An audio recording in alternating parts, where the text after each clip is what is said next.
Okay, okay guys, welcome back. So today I'm going to show you how to connect your Phantom wallet to PAWS Airdrop. How to connect your Phantom wallet on PAWS Airdrop. Let's get started. So I'm going to open our Telegram. I'm going to go to PAWS. Open your PAWS. Click on open. And when you click on open, the next thing you're going to do is we're going to connect our Phantom wallet very easily now.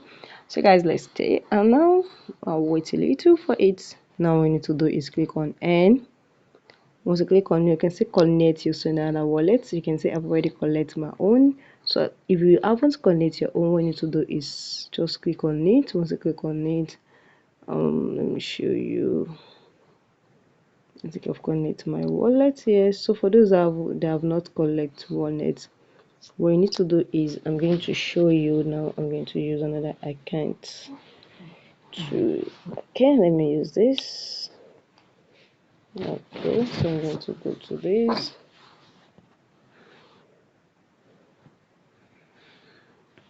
I'm going to use another account.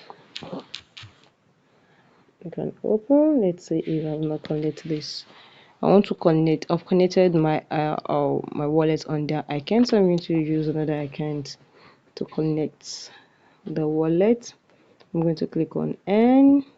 Okay, so what you need to do is just click on this connect solana wallet here. Once you click on it, follow all the process. You'll be able to connect it. So if you do not get anything, just drop the comments, then I'm going to find a means to show you every necessary way on how to connect it. So just click on connect solana wallet, connect it, and you'll be able to just follow all the process, and you'll be able to connect it successfully. So guys, if you found this video helpful, smash the like button, drop a comment. If you did not get how to do it, simply drop a comment there, and trust me, I'm going to show you every single way. But just click on connect solana wallet, go through everything, you're gonna get it. So guys, find this video helpful, smash the like button, drop a comment, and subscribe.